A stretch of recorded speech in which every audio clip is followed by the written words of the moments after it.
नमस्कार। चलिए आज एक सफर पर चलते हैं। एक ऐसी किताब के पन्ने पलटते हैं जो एक अरब से भी ज्यादा लोगों की जिंदगी को दिशा देती है। ये सिर्फ एक दस्तावेज नहीं, ये है भारत का संविधान, हमारे देश की रूल बुक। आइए इसकी कहानी को करीब से समझते हैं। तो शुरुआत करते हैं एक दिलचस्प सवाल से। कभी सोचा है कि भारत की सबसे अहम किताब को इतनी ज्यादा हिफाजत से हीलियम गैस से भरे एक खास केस में क्यों रखा गया है? आखिर इसमें ऐसा क्या है?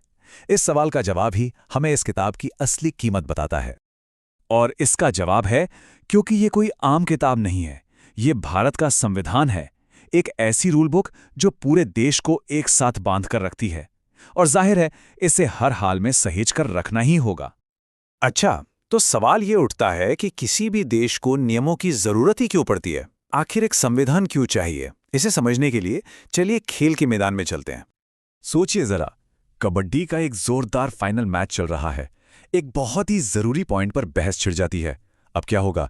खेल रुक जाएगा? नहीं, यहीं पर काम आती है rule book. Referee rule book खोलता है, नियम देखे जाते हैं, दोनों कप्तान सहमत हो जाते हैं और खेल फिर से शुरू हो जाता है। बिल्कुल इसी तरह एक देश को भी बिना किसी झगड़े के सही ढंग से चलाने के लिए एक रूल बुक की जरूरत होती है।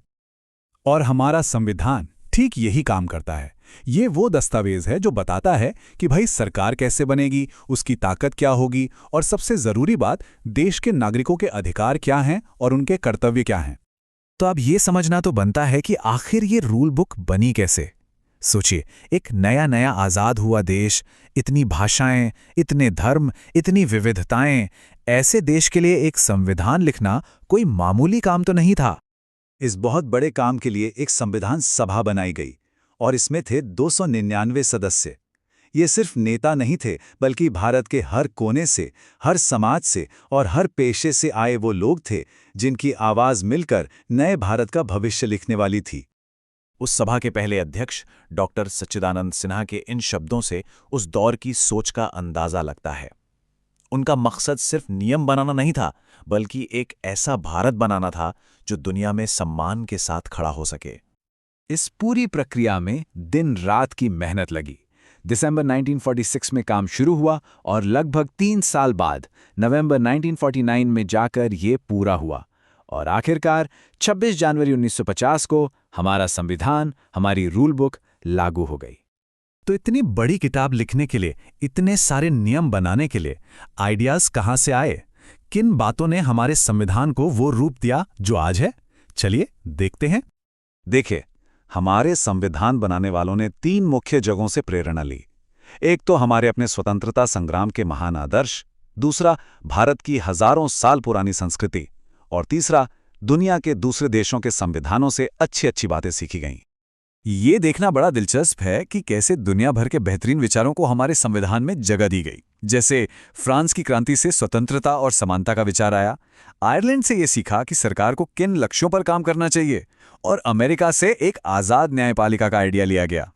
अब जरा संविधान के पन्नों के अंदर झांकते हैं, देखते हैं कि ये दस्तावेज अपने नागरिकों से क्या वादे करता है और बदले में उनसे क्या उम्मीदें रखता है। संविधान में 2 बहुत खास चीजें हैं। पहले है मौलिक अधिकार। ये वो पक्के वादे हैं जो सरकार को हर हाल में पूरे करने हैं, और अगर ये अधिकार किसी को नहीं मिलते तो वो सीधा कोर्ट जा सकता है। दूसरी तरफ है नीति निदेशक सिद्धांत। ये पक्के वादे नहीं, बल्कि सरकार के लिए तय किए गए लक्ष्य हैं। एक तरह से ये वो रास्ता है जिस पर चलकर देश को और बेहतर बनाना है। तो देखिए, एक तरफ हमें समानता और स्वतंत्रता जैसे अधिकार मिलते हैं, तो दूसरी तरफ संविधान का सम्मान करने और देश की संस्कृति को बचाने जैसे हमारे कर्तव्य भी हैं। ये अधिकार और जिम्मेदारियों का एक बहुत ही खूबसूरत संतुलन है। अगर कोई पूछे कि पूरे संविधान का निचोड़ एक पन्ने में बताओ, तो जवाब है प्रस्तावना। ये हमारे संविधान का मिशन स्टेटमेंट है, जो इसकी आत्मा, इसके मूल विचारों को सामने रखता है। प्रस्तावना का पहला ही शब्द है संप्रभु। इसका सीधा सा मतलब है कि भारत अपने फैसले लेने के लिए पूरी तरह आज़ाद है। कोई भी बाहर का देश हमें ये नहीं बता सकता कि हमें क्या करना है। असली ताकत भारत के लोगों के हाथ में है। अगला अहम शब्द है धर्मनिरपेक्ष। मतलब देश का अपना कोई एक धर्म नहीं होगा। सरकार की नज़र में सभी धर्म बराबर हैं और हर नागरिक को अपनी मर्जी से किसी भी धर्म को मानने की पूरी आज़ादी है। और फिर आता है लोकतांत्रिक गणराज्य। लोकतांत्रिक का मतलब है कि सरकार को लोग चुनेंगे वोट देकर, और गणराज्य का मतलब है कि देश का सबसे बड़ा पद यानी राष्ट्रपति का पद किसी राजा रानी की तरह खानदानी नहीं होगा, बल्कि वो भी चुनाव से ही तय होगा। चलिए, अब आखिरी हिस्से पर आते हैं। ये समझना बहुत जरूरी है कि हमारा संविधान सिर्फ इतिहास की एक पुरानी किताब नहीं है, बल्कि ये एक जिंदा दस्तावेज है जो आज भी सांस लेता है। हमारे संविधान बनाने वाले बहुत दूर की सोचते थे। वो जानते थे कि वक्त के साथ समाज बदलेगा, जरूरतें बदलेंगी। इसीलिए उन्होंने इसमें संशोधन यानी बदलाव करने का रास्ता भी खुला रखा, ताकि ये रूल बुक हमेशा आज के जमाने के हिसाब से चल सके। और ये बदलाव हुए भी हैं, जैसे 1976 में मौलिक कर्तव्यों को संविधान में जोड़ा गया। 1992 में गांवों की अपनी सरकार यानी पंचायती राज को ताकत दी गई।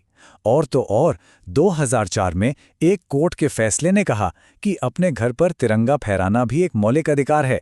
ये दिखाता है कि हमारा संविधान कैसे वक्त के साथ बढ़ता है। और एक और कमाल की बात, हमारा संविधान सिर्फ कानूनों का एक गट्ठर नहीं है, ये अपने आप में एक कलाकृति है। इसे प्रेम बिहारी नारायण रायजादा ने अपने खूबसूरत हाथों से लिखा है, और नंदलाल बोस जैसे महान कलाकारों ने इसके पन्नों को भारतीय संस्कृति की तस्वीरों से सजाया है।